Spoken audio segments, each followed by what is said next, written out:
Well, good evening. For those of you that bore through the rain, we're glad you're here. I'm Kevin. I'm going to walk us through a town hall meeting this evening. And, as a group, I can just say collectively, we pray a lot for the important things in our community. And one of the first things we usually look for is not necessarily filling the room, but just filling the room with the right people. So those of you that are here, I appreciate you coming. And I'm hoping that you'll get something out of our conversation this evening. And from that, be able to go back into your neighborhood, into your community, and all the surrounding neighborhoods and communities and share just a little bit of information. We're here to talk about gangs and gang activity, but that's a pretty complicated topic. We see things on TV. We think we understand a lot of things, but there's some things that aren't being talked about, and we're going to bring a few of those up today. But here's the good news. As we have this conversation, we're not just going to talk about the things that are happening, we're also going to offer solutions. I believe if you have something that's important and you're willing to fight for that thing, you have to look at why is it happening and what can be done to really bring about a better change. We all want something better.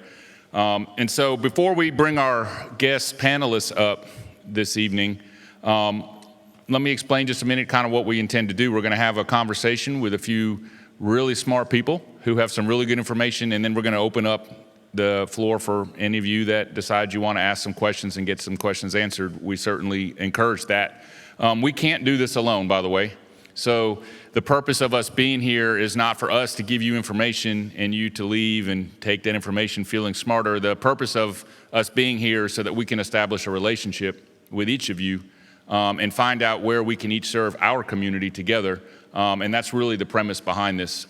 Without that relationship, without understanding that each of us in this room, each of us up on the stage have a different story, and that unique story plays into the place where we live and really what we want out of this place that we live. We're really missing the point. And so that was the intent behind organizing these events. And we're so glad that you came here. Last but not least, we launched a movement a little over a year ago in the city, and really across all of the communities that we relate with on a daily basis. And part of that, if you kind of dig through that operation and that sort of movement that we started, there's kind of an underlying theme, and I want to share that with you for just a second.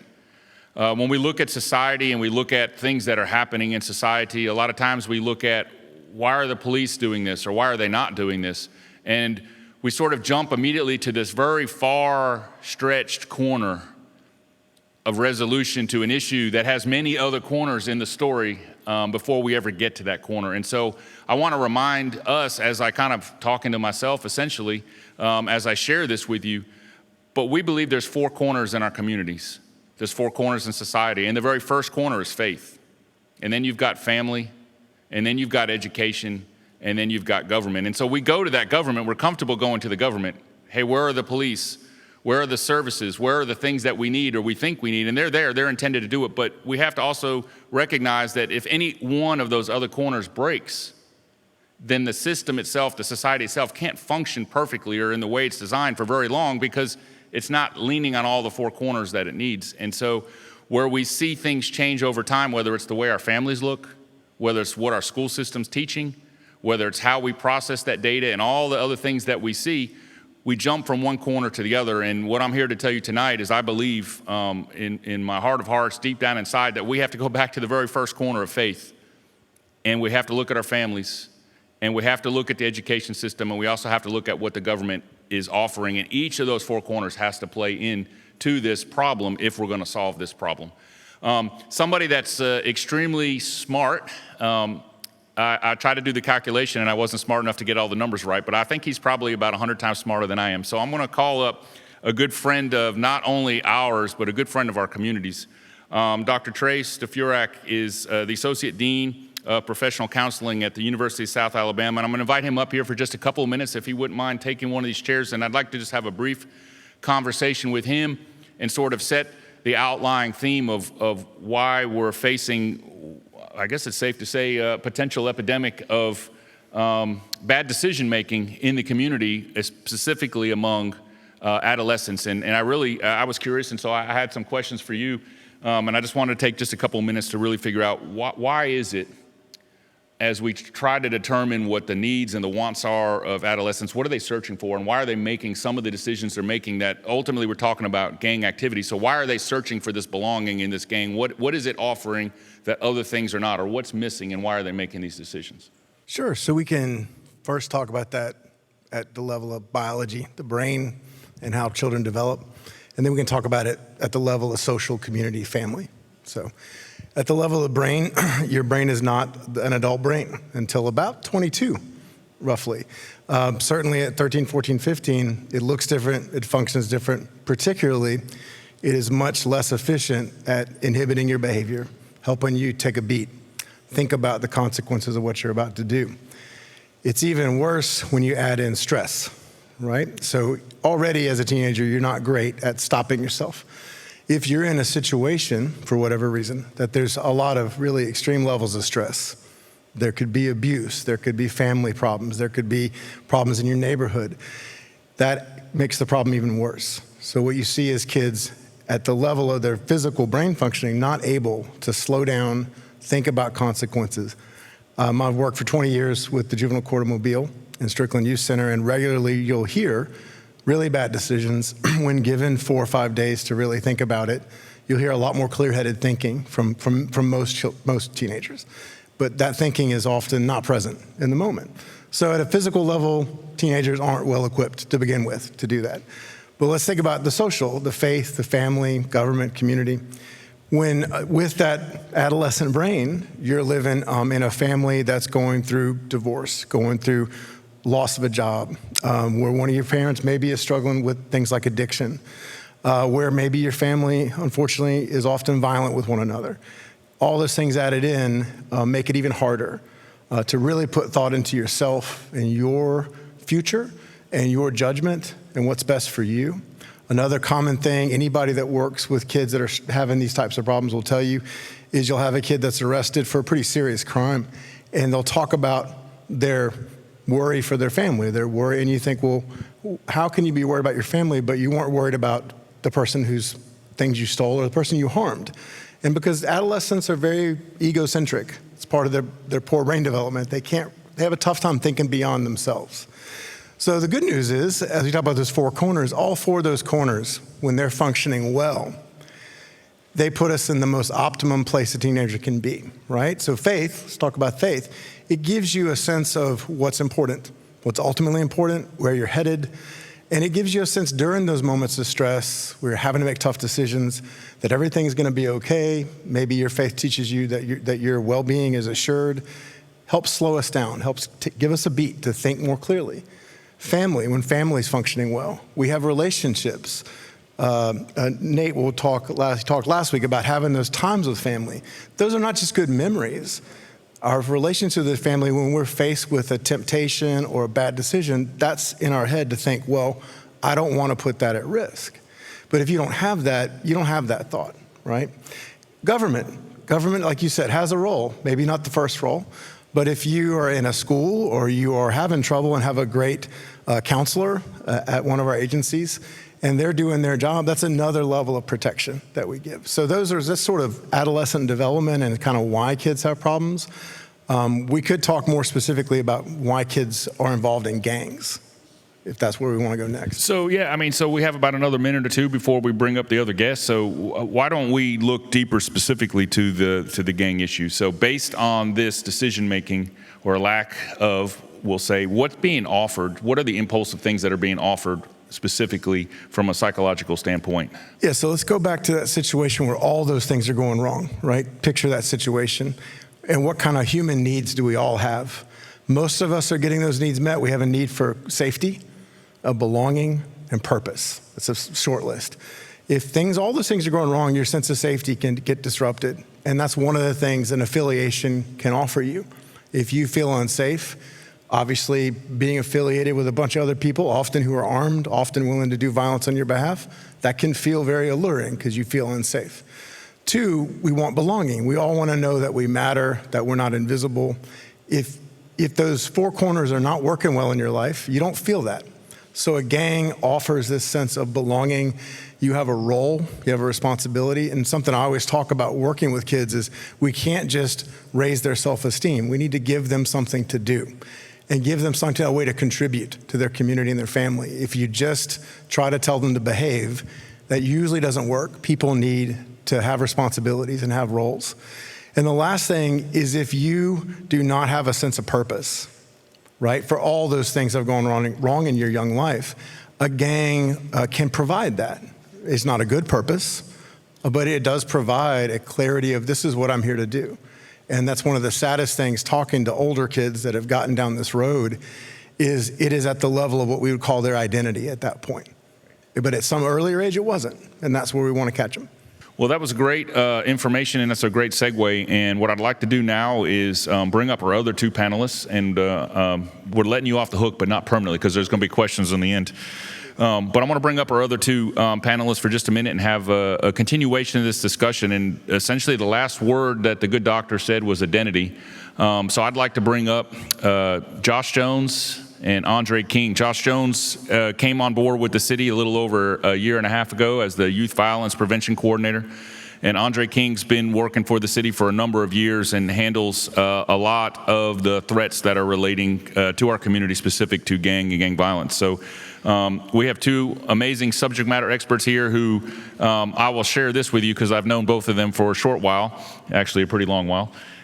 They're not only really smart in their areas of discipline at work, but they actually care about the community. And to me, that's even more important than what they do at the office, because if you can carry that passion that you have at home that drives you to work and that passion from work back to home, that helps complete these four corners as well in our own lives. And part of what we're doing here this evening, by the way, is not talking out to you as the police department or as the city even, is really more as a group of parents who are concerned both on the stage and off the stage, or influencers in our community. Because there are those that say, well, maybe I don't have a child, or maybe my child is out of the house and raising their family of their own. That's great.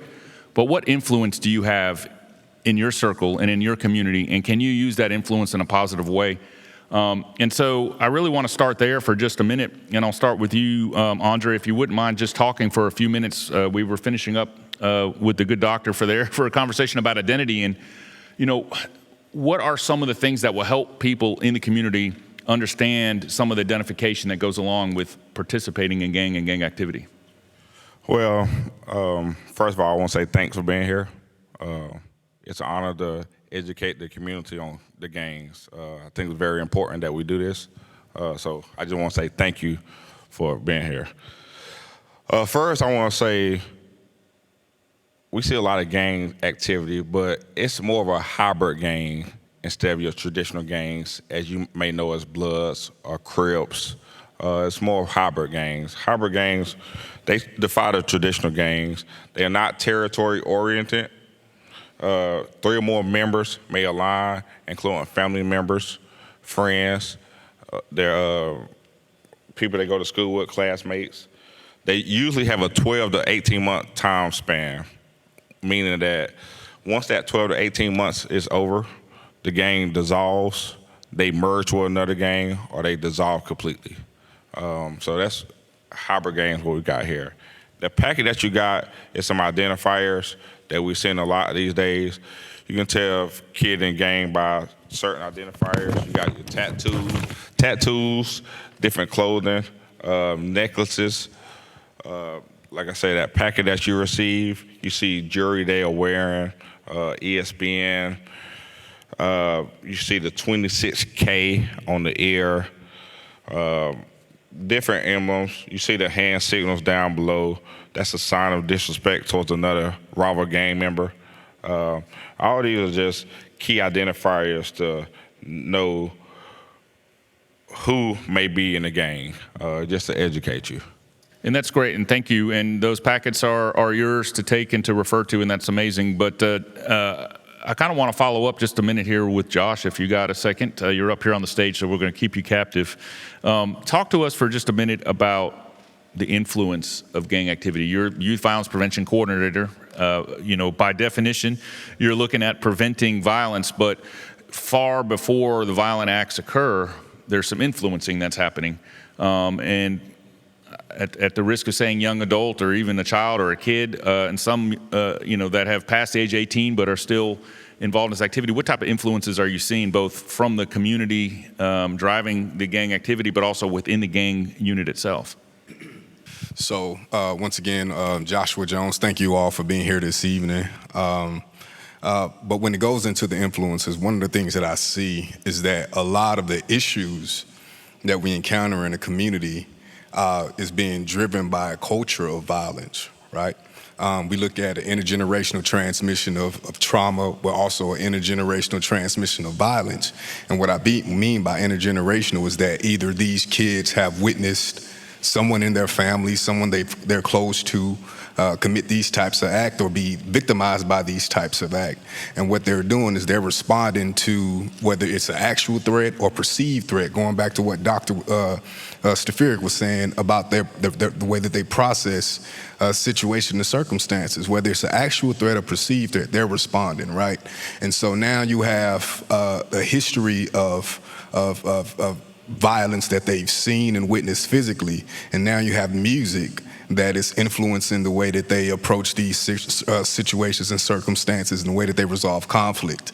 Not only do we see it in the music, we hear it in the music, we see it on TV, in the video games, on social media, right? And so there's so many factors that drive the influences behind the activity that we're seeing today. But ultimately what it boils down to is that there's a culture of violence that has been approved in our communities that nobody's really pushing them back against. Actually, it's being encouraged. And so we have to get to a point to where not just the adults or the individuals or the leaders are pushing back the idea that violence is an acceptable route to conflict resolution. But we got to get to the point to where the culture, which is the youth themselves, are able to stand up and push back against this notion that violence is accepted in our community. That's awesome. And if we're talking about the concept of culture, Andre, I want to come back to you for just a minute. What things could be happening in our close circle, family, friends, associates, that we might not even go to understand or detect because some of the things he mentioned, music, and so there's different styles of music that more than the style of music, they're being used as tools to communicate and to even call for violence in certain situations. So what do you see that somebody should be aware of that's perhaps happening right in front of them, but they might not recognize is happening? Right. What you see on the screen right there, it's a drill music. Drill music is basically another form of rap. It focuses on more of the violence and brutality of the streets. Example, individual may record a rap video where another gang member may have died or a shooting that have happened, and they'll film that video and make very violent lyrics against their opponent.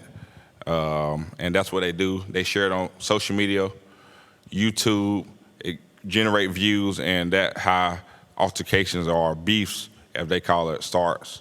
And when they see each other on the street, then that's when the shooting occurs.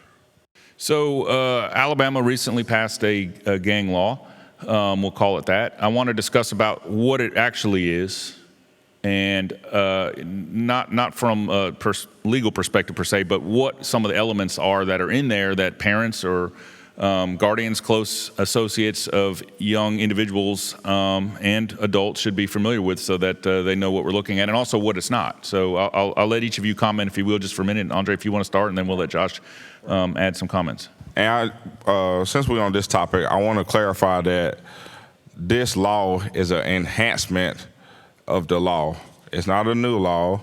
It's just an enhancement. So if an individual commits a Class A felony in the state of Alabama, it can just add an enhancement of that sentence. So I just want to clarify that for now. And Josh, what thoughts do you have about this law being out there? What do you see the impact being in our fight against gang activity in our community? So I'm kind of, I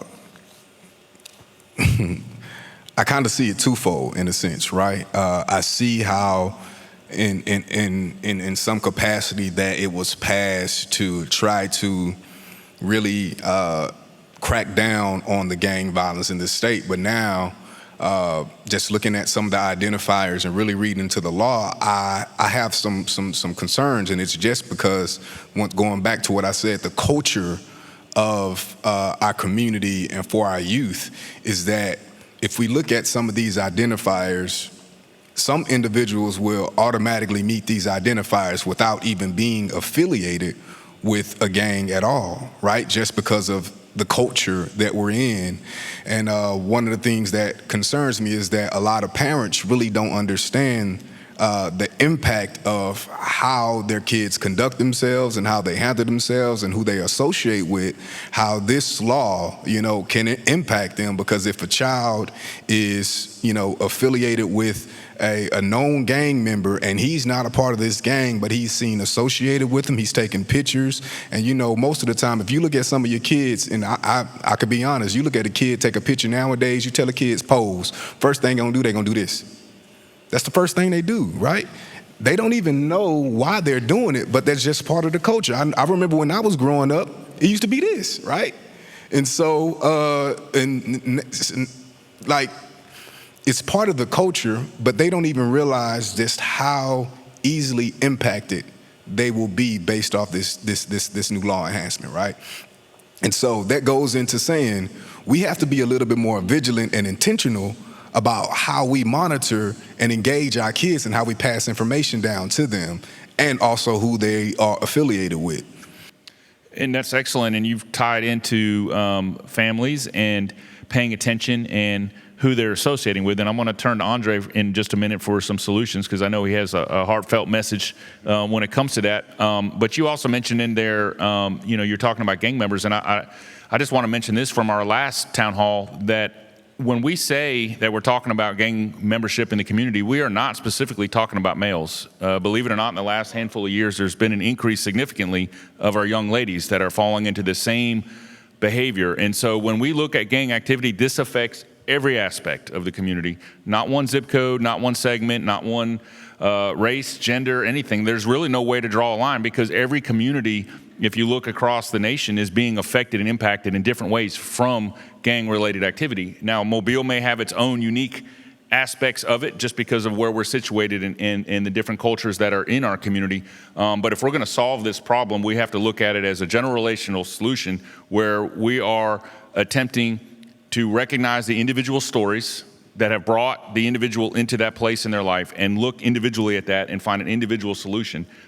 Because every one of them, at least from the involvement that I've had, is unique. There's no two stories that are the same, yet they may have similar results, but how they got there may have been a different journey. And so we have to look at that, look at the family, look at the faith situation. When you don't put something bigger than yourself, then you put yourself as the biggest thing in the equation. A lot of times you're making decisions about what feels good and what's best for you, and you take yourself out of it. And it's funny because we talk about the four corners and we say faith, family, education, and government. Some of you may already know this, some may not, but there's actually a behind the scenes four corners from a law enforcement perspective. And that is prevention, deterrence, compliance, and detection. And what does that mean? What that means is really the same thing that we said in the Pillars of Society. Like, if you believe in faith and have something bigger than yourself, you don't make the decision to do something. It never even crossed your mind. It was prevented before it ever started. And then you look at the deterrence, which is really the family. You say, I'm thinking this thing, but I don't do this thing because mom's going to get mad, or dad, or grandma, aunt. And so you are deterred from doing it, even though the thought crossed your mind. And then you get to the compliance, and you're like, what's compliance? Well, it's kind of like if you think about the educational system, you got to wait in line at the water fountain. There's rules. You follow who goes first and who goes second. You learn games and sports and activities, and there's boundaries. And that's sort of the compliance. And then ultimately, the detection is the government. And this proves my original thought, by the way, which is it's last. Detection means none of the other things work. Prevention didn't work. Deterrence didn't work. Compliance didn't work. The trigger's been pulled.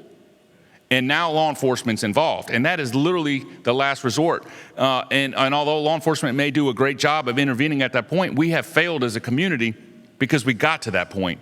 And so that's really what spurred this whole thing. And we say faith, family, education, and government, but just know behind the scenes, there's actually a law enforcement cycle that's broken as well, because we're focused on the detection, and really we've lost sort of the responsibility of our community partnerships to some degree, where the faith and the family have to come back in, and so everybody's a stakeholder. And I'll use that as a segue to throw this really heavy question on you. But what do you tell a parent? So they're standing in front of you, they're sitting in our audience, or they know parents who have young children, children that are in this susceptible age group. What do you tell them? What kinds of hard things are they going to have to do to get really involved in their child's life?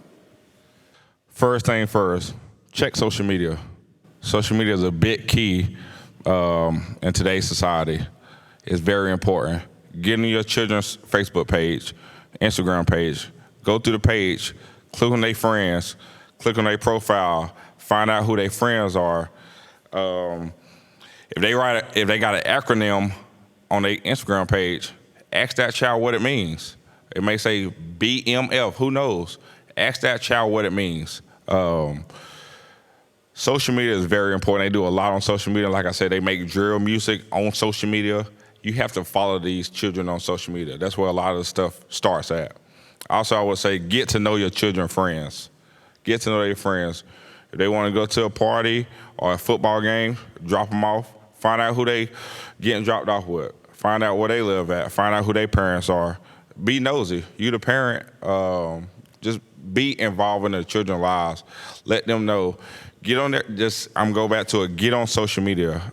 You can see a lot on social media. Some teenagers live two different lives. You may not know what life they live on social media. So please, please, please check social media. And Josh, before we turn over to questions and answers, I'm going to give you the hardest question of all. Well, I'll give you the same question. How about that? We'll keep it fair, right? So you're talking to the parents or guardians or influencers in a young adolescent's life. Not necessarily what you tell the youth, but what do you tell the parents? What are some solutions? I think it's time to become intentional about our parenting. And I say that as a parent. I have 3 little girls. The twins are 9 and the youngest is 7, right? And I'm gonna just share a quick testimony. For me was my children love YouTube.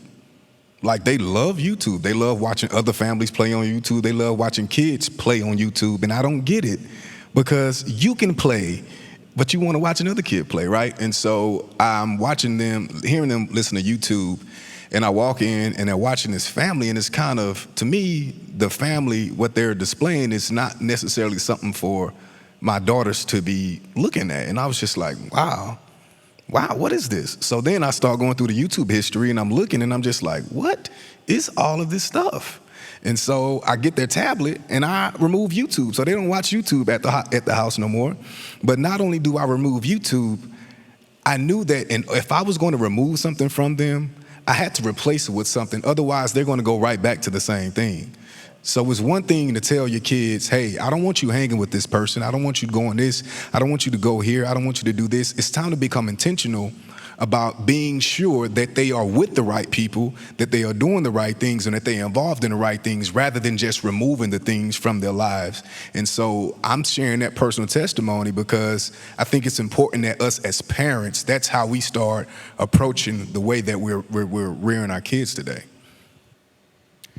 Well, it's great. I appreciate the information. What we want to do is be respectful for your time. For those of you that are here, if you have questions or comments, we've set up 2 little microphones off to the side. We'd love for you to walk up to one of them and ask us a question or a comment. And we've got the panel up here, and we can drag the doctor back up on the stage as we need. Does anybody have a question or comment? Come on, step up to the microphone there. I have a few questions. Y'all said it starts in social media, right? Well, I think it starts at home. And I also think that it starts with the parents. By the time we get on social media, the beef has already started. The social media is just telling them, hey, I want this dude, I want that guy, and what you have done to me. So I think it starts way before social media. Also, I want to know what defines gang members when you say tattoos, because I also see law enforcement with sleeves of tattoos. So I just want to understand what you mean when you define that gangs are only with only with tattoos. You said YouTube. Kids have a kids YouTube as well, right? So you don't have to take YouTube from them because you have a kid's YouTube that they can also watch. But I got questions for days, so. So I'm going to start with your last question. Absolutely right. There's definitely a kids YouTube, but you also have material that's on kids YouTube that's not kid friendly because it's not moderated very closely. So I could upload things on YouTube that make it look like Teletubbies when it actually gang behavior. So that, I mean, I understand what you asked. And when you said gangs, gangs been here since the 60s. Absolutely, yes, sir. And not only that, they throw up this, they throw up this. When I was growing up, like you said, when you was growing up, it was only this. No, when I was growing up, the gangs was West Side, Tupac age. You're that same age, so it just didn't start. It's been here. Right. But I also remember in 2011 when they asked Mobile did they have gangs. Mobile said we didn't have gangs. Now all of a sudden we got gangs. We've been had gangs. And when you say gangs, you said, oh, well, these gangs are not the Bloods and the Crips. They're just regular gangs. You know what I'm saying? I think it is different. You got the West Side, you got the North Side that's beefing with each other right now. So it's not just, we just gangs, like you said. I think it's different sides. They're saying they're gangs. It starts at school, and it's not random. The guys that are doing what they're doing are guys they know, that they used to hang with in school, but now they came adults, and now they beefing with each other. If you see most of the crimes right now, it's his friend that killed him. It's not no random person that killed him. They grew up with each other. They know each other. It's not just a random dude that killed him. So I'd like to just comment for a minute if I could. I appreciate you coming out tonight, and I appreciate you coming up to the microphone. I think you have actually highlighted one of the underlying intents of this. We don't know all of the answers. We don't have all the information. What we do know is we need everybody to get involved. The fact that you came out here shows that you're willing to get involved, and so we and appreciate that. I'm looking at the numbers. There's no numbers. Does That's what? why I'm looking at the numbers right here. There's no numbers. That's what's happening at these homes with the parents. No one's coming out and supporting their kids, and that's what I'm seeing right here. So you have a powerful voice. You've got a story. We all have stories, and we feel like the more events that we have where people who have a story can come out and share, the more convincing we are that we all have a stakehold in this, right? That we all have something. We need to learn. You need to see what's happening. We all see different sides of it from different perspectives, and we don't all even have to agree on the why if we can all agree on the what we want to have happen, which is, can we solve this problem if we work together? And if you're willing to come alongside us and work with this, I feel like we've made progress just by having this one meeting tonight, even if there's only 3 or 4 people here. Absolutely. I've been in court for 3 days, and I'm helping these kids out that don't have parents. Father died, father got killed on the street, and he has no voice. So I'm in court helping him out because he don't know how to speak when he get in front of a judge. And that's what we need more of, to help the kids. We'll go to the centers where the kids are 12 and 13 and 14 years old and help them before they get that far. When you get to court, it's too late. Most of the time, it's too late. We need to start in the youth with the kids that's in football, basketball, baseball, and we need to talk with them and let them know, don't go down the path that some of us or some of the whatever going through right now. You know what I'm saying? We got to start young. We can't wait till they get, we got to start now, and we got to start young. And I'm gonna comment on that. That's you hit the nail right on the head, bro. And so when we look back at the way that we approach things, one of the things that we were discussing was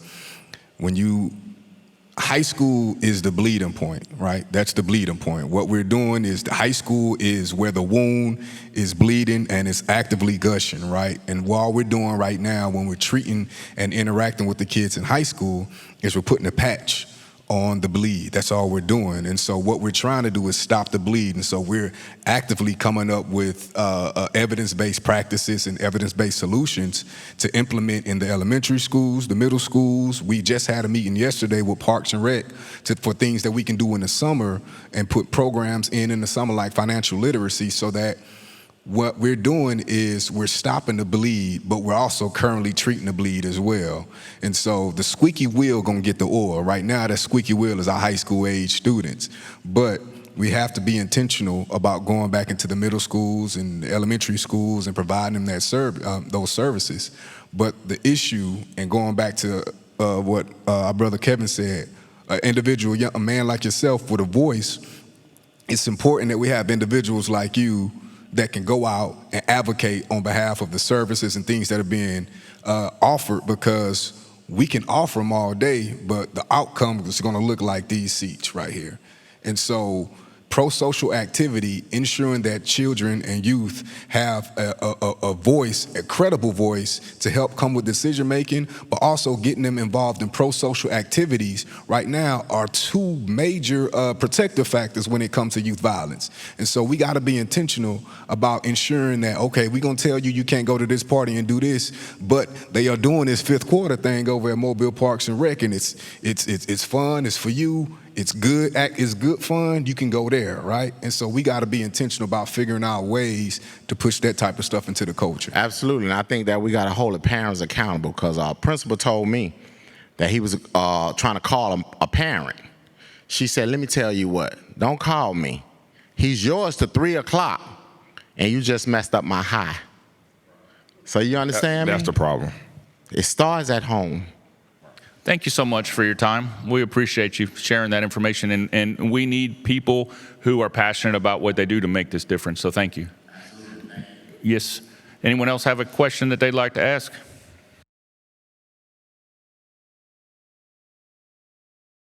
Yes. I'd like to piggyback off that, what the gentleman was saying. Today's gang, I'm an ex-gang member out of Tomerville, blood, original.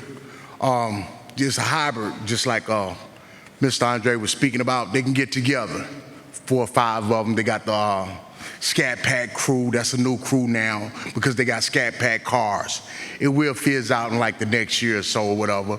You know, that's just how they do. And what the doctor was saying, when I started my life of crime, man, my mom was out there on crack cocaine. It was in 1985 when it hit Tomerville.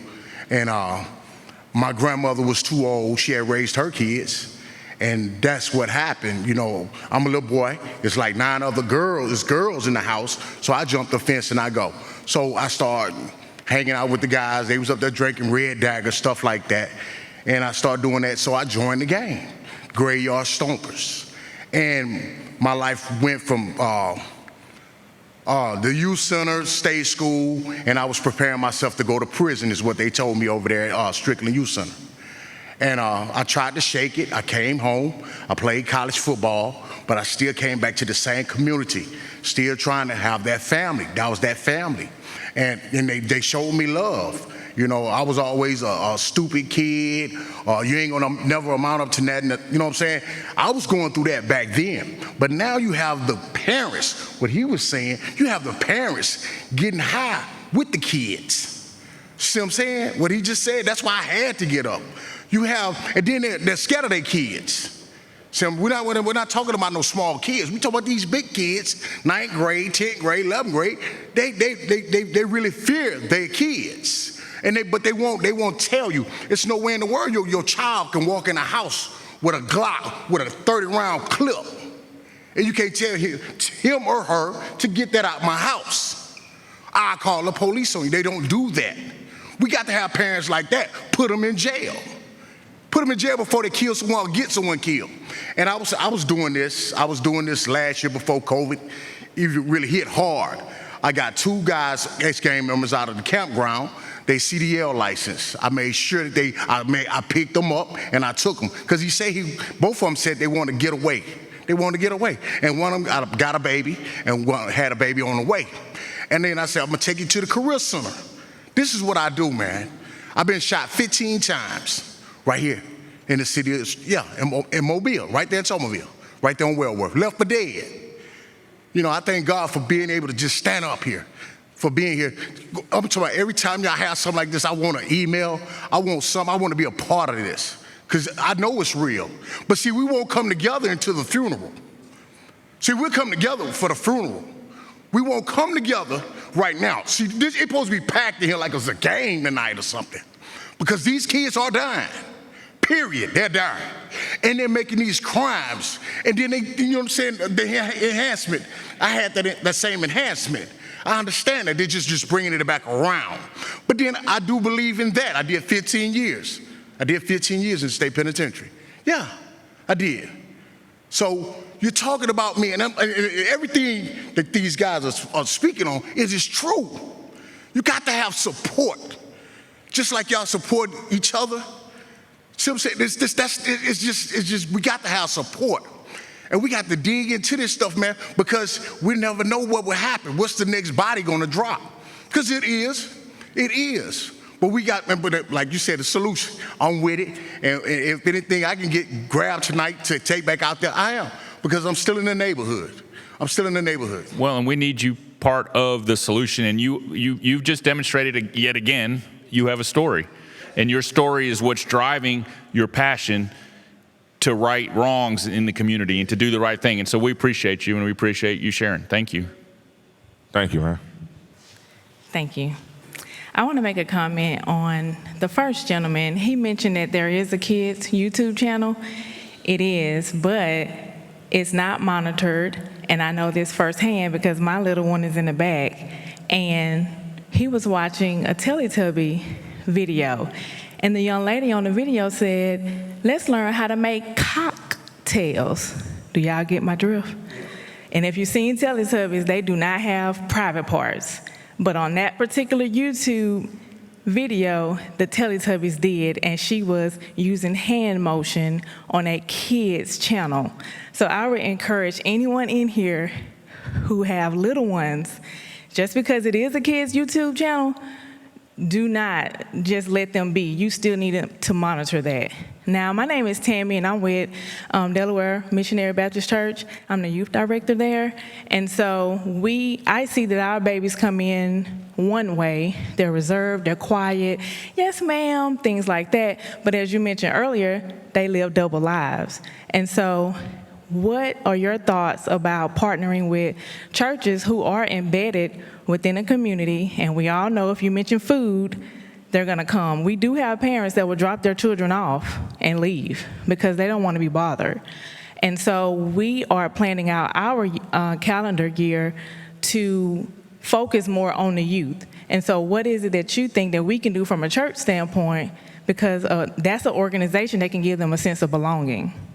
That's an organization that could foster their talents. We have Christmas plays and things like that. We have workshops that build self-esteem. Of course, we're going to give them some Bible, but at the same time, we're a readily available organization that we currently are just now rebuilding our youth department. We had a lot of people to leave just because of leadership changes, but we are seeing the youth coming back in, and we want to be prepared. We want to have our toolbox ready for them. So I'm all for partnering with faith-based organizations. One of the key components of the strategic plan that I set forth when it came to youth violence prevention initially was identify faith-based organizations in the community to help further the efforts for youth violence prevention, because we have to not only take in consideration the cultural implications of Mobile, but we also have to take in the historical implications of Mobile. And historically, the faith-based organizations have been the bedrock of the communities, right? So if we can bring those faith-based organizations back to the forefront of the efforts that we have when it comes to youth violence prevention, maybe we can establish that trust connection factor between, city government and the citizens, probably a little bit more faster if the faith-based organizations are that middleman. Now, when it comes to asking what y'all can do, man, it's a lot what y'all can do. Y'all have facilities, y'all have parks around there. One of the things that we were talking about doing was getting faith-based organizations to adopt some of the open-air parks in the city so that we can facilitate. I don't know if you were familiar with the Community Days events that we started last summer, but Community Days is taking resources from across the city into the areas that have been most affected by the violence in the city, right? And so partnering with faith-based organizations to adopt these open-air parks or these areas around, or even the campuses of the churches, so that they can open their doors and we can bring in the community rather than having the community go to these locations to fill out or get the information on these services, but partnering with the faith-based communities, and so that they can take this to their congregation, they can put the word out to their congregation. Like, for prime example, if we had the strong partnerships with the faith-based organizations, this could have been pub to them, and we would have had the church members here, like that type of stuff. So we need y'all. And if I'm being honest, and I'm not just saying that just to say that, we need the relationships with these faith-based institutions just off GP, and so we got to be able to affect change in a manner that's going to be consistent along with our values, but also to be intentional about curbing this issue. And if I can just add something to what he just said, this isn't an ask, right? Like, this isn't, hey, this is, can we ask you you get asked for stuff all the time, I'm sure. I want you to recognize, and I'm sure you already know this because you've dedicated your life to the youth at your faith organization, but if we go back to the four corners and the four pillars, how pivotally important the faith aspect of this is, because that's on the prevention piece.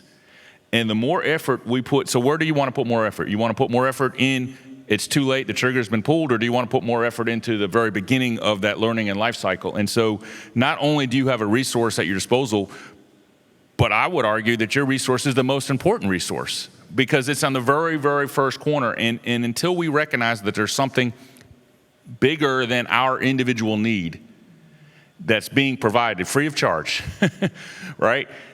That you start to try to find these other things to substitute for whatever that is. And that's why when the good doctor was up here, and he's going to get tired of me calling him that, but that's what he is. When he was up here and I said, really what we're asking is the needs and the wants. And when the needs and the wants are bringing things this way and we're not serving that way, we're already starting off to a fault. And so I appreciate you being here. I know that Josh is here, and maybe you guys can connect after and exchange information or whatever. But I do believe there's a process that we have to start involving not only our school programs, but even stepping back from the education and get back into that very first corner. And then there's family in between, and this goes to the two good gentlemen that were up here sharing. This goes back to the root of the issue as well. And finally, I'll leave with this, and I won't get into the whole Teletubby debate, but I'll just say this. I will just say this. When there's a real person standing in front of you, you can ask real questions. When we allow the electronics to become the babysitter, there are some options that are better than others, but we can't forget that we still have to ask questions, because not every option is as it appears or as advertised. We read the boxes on things before we buy them. We ask a lot of questions. We do a lot of research, and then we find these easy solutions. And I used to say this all the time, and this isn't really the topic of our gang town hall, but I spent a good number of years on my sort of own time kind of going around and doing these, internet safety conversations with parents in schools and in churches just like this. And I used to, I think back when I was a kid and the questions that my parents would ask just when I walked out the door. Like, they wouldn't let me go to the mall by myself at 6 or 7 years old, but we do let our kids get into the World Wide Web, talk to anybody, look at anything, and see anything that they want from anywhere, and we don't ask the same questions that we did, and so we've let our guard down just a bit. And part of what we're saying here is, regardless of what channel it is, or let's raise our guard back up just a bit. And if that's offensive to somebody, better we get labeled offensive than fail at our main job. And if we brought somebody into this world, then it is our job to do what we can with the skills we have, and also to be unpride, if you will, get pride out of the way and say if there's an area of weakness in our ability to do that, that we find the resources and bring those people into the circle so that we surround ourselves not just with ourselves. I can tell you, just like law enforcement sits up here and says we need a community, parents need other parents. And so we have to build that circle of resources. And so thank you for sharing, and thank you for being brave enough to step up to the mic. And I'm going to let you all connect afterwards, and hopefully we can find a way to get your church for sure involved in what we're doing. And we are already, as a matter of fact, I planned a retreat for our youth or adult youth counselors. And so we have the family intervention team. They're coming, and our pastor is on board. So use us however you see fit. Thank you so much. Does anyone else have a question or a comment that they'd like to I don't want to say step up to the mic, but no one else. Okay, so we appreciate you all coming out and being a part of this. Hopefully there was at least one piece of this that you feel like you can take and employ into your daily life, into your steps. I can tell you this, whether we have 5 people show up or 500 people, I've talked to these gentlemen and the ladies in the back that are part of the programs that we support through our mission. We're not stopping. So you may get tired of hearing about us. Hopefully you won't get tired of seeing us, but if we stop, then what's next? And we would ask the same for you. If you're passionate about what you do, if you believe in what you do, if you have a story, somebody else needs to hear that story, usually a lot of people. And so we would ask you to just continue with that passion. For attending on a rainy night out here, we thank you so much. The gentleman will be around and the doctor for any questions you have. We'd love to connect with you. Stay safe, do something encouraging. And just remember this too, we always say, see something, say something. We like to believe that the third line to that is do something. And so you're here, you did something, let's continue that trend. So thank you so much, and until we talk again, we'll appreciate you being here.